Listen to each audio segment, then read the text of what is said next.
Is it because of my gambling addiction? Just saw an episode of Miami Vice where poor Stan's such a nice guy. He's like the nicest guy in the whole show.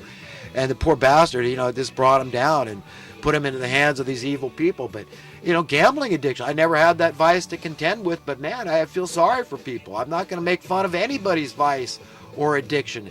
This is the nature of the beast. This is what is in us. This is the evil, sinful nature within us. This is like it's in our DNA. So for us to think we're ever going to escape it, we're not. Just if you go to any of these 12-step programs, these recovery programs, you're going to hear the same thing. This is a lifelong process. You are never cured. You're going to be in recovery forever. That's it. That's the way it works. You're going to constantly struggle. Jesus said the same things. The sin is always going to be, popping its ugly head up here and there.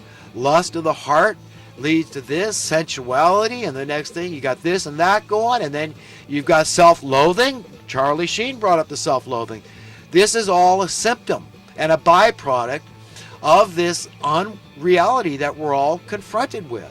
Okay, because if we didn't have to confront all this unnecessary human suffering out there, even if we are completely isolated and insulated from it because we're extravagantly wealthy, you're still going to get your share because of conscience. So it's an immutable law.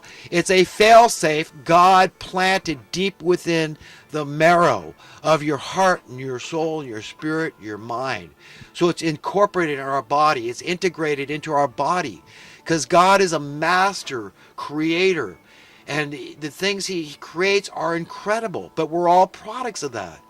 You're given a brain. It's a gift. It's a grant. And you wouldn't trade it for anything. Your imagination, your sense of smell. How many people would trade the whole world for their sense of smell or their sense of touch or taste or hearing or sight?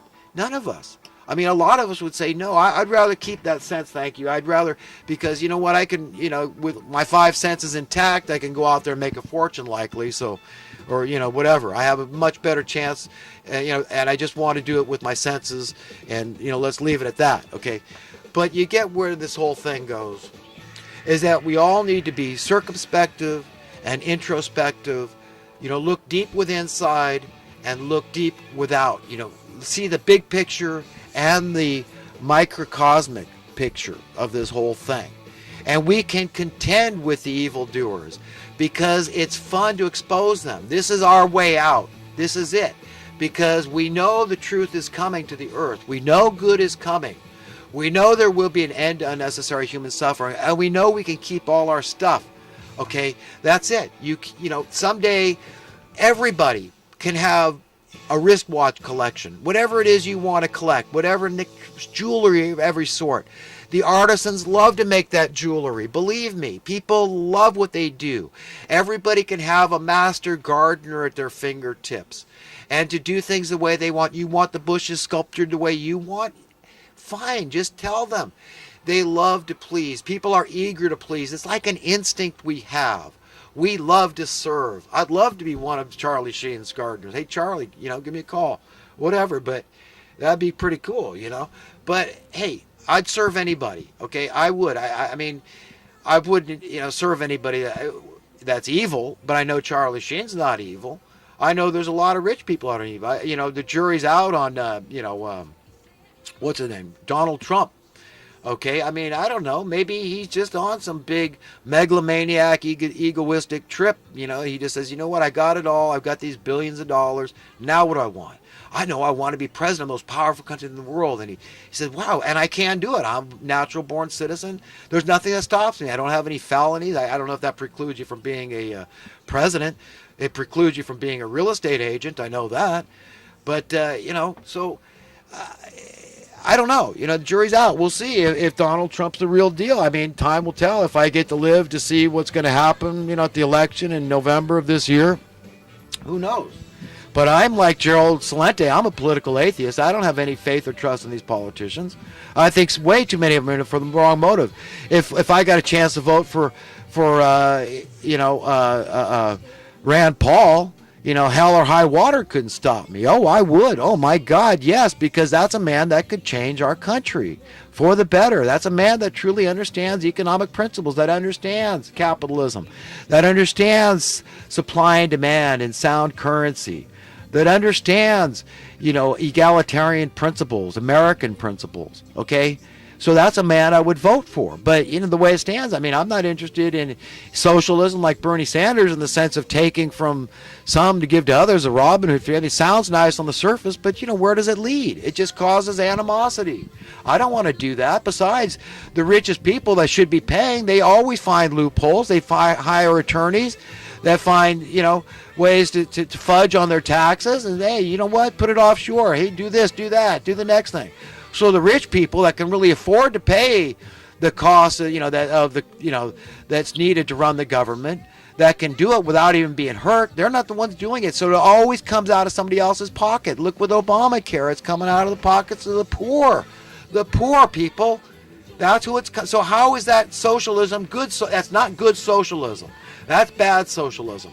So if Bernie Sanders is real and somehow he can take it out painlessly, and we can have an end to the wealth disparity, or at least a gradual end to the wealth disparity, I'm all for it. Why not? Maybe he is a good guy. The same with Donald Trump. If he's got a different method to end the wealth disparity and create prosperity, because it's all very egalitarian, though. Understand, that's it. If you're talking about closing the wealth disparity, what happens? What's part and parcel of that is poverty goes away. Okay, that's part of it. We don't have people that are worth hundreds of billions or trillions, or that at least don't have the right to, exclusive privilege to print the currency, because how much are these people worth? They're as much as they want to be worth. Okay? And they're just human. They're just here temporarily. But they own the earth. They could buy anything they want to any degree while they're here. Buy up the earth's treasure with fiat currency by decree because they say so, and they got the power of the law. They write the checks to the politicians, to law enforcement, to the court system, to everybody else out there, that the military industrial complex.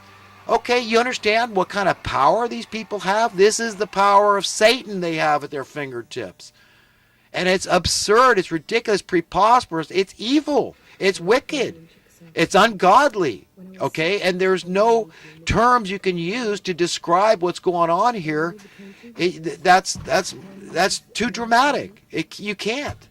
It is dramatic, and it's what they call our reality, okay? Which is a perverted, pathetic excuse for a reality. It's a wholly manipulated unreality, and it's on the highway to hell, and it's careening to destruction as I speak. And it is going down. That's what's prophesied and foretold. So understand, if you want to be in the right side of this thing, on the winning side, to be on the side of the righteous and the meek out there, of those that want to, that want prosperity for America and the world, that want an end to the unnecessary human suffering, the poverty, the crime, the dubious war, the debt. Okay, who has to be threatened by those kind of people? They're not going to take anything from you. They're going to add to it. All the technology is a very natural offshoot. We're very inventive. We're very creative as humans. It's very natural that we build stuff and we advance. God gave us the brain. So to say, well, hey, all this technology, to adopt Ted Kaczynski, the Unabomber's philosophy. I don't have to worry about robots taking over. Who cares? Who cares what they... Remember, the robots have to be taken care of. When the robots learn to lube themselves, maybe that's a day where I'll show a little concern, but they can't run themselves. And all these cars, these driverless cars, are crashing more than people. That's a fail, man. These people are failing. They can't do it. You can't replace the brain. The brain is a computer of such sophisticated magnitude. My brain is reeling as I'm thinking about it, but God is incredible. Incredible. We have unlimited potential, okay, to understand where this thing is going, where the eternity is a long time, and the universe is a big place. So nothing's off the table when it comes to your imagination and where this thing goes, what you can have. Remember, this is forever. The stuff we can share and do together and have fun, our reality, how much different it would be to just go out and live our stinking little lives free, beholden only to conscience, to have universal prosperity. That's it, man. That's it. When we serve each other, man, it's with joy in our hearts, a bounce in our steps, and a song on our lips. That's it. Just having fun, man. Playing on God's green earth. So, you know what? I've got to end this video here in a minute.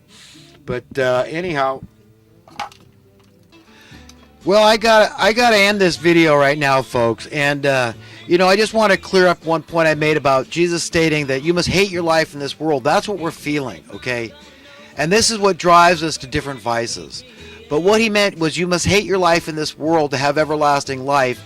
He's referring to a world that's being run by Satan. And that is the normal godly instinct to do that, okay? And that's what we're feeling. He didn't say hate your life. We should love our lives. Thank God for life and enjoy frolicking on God's green earth.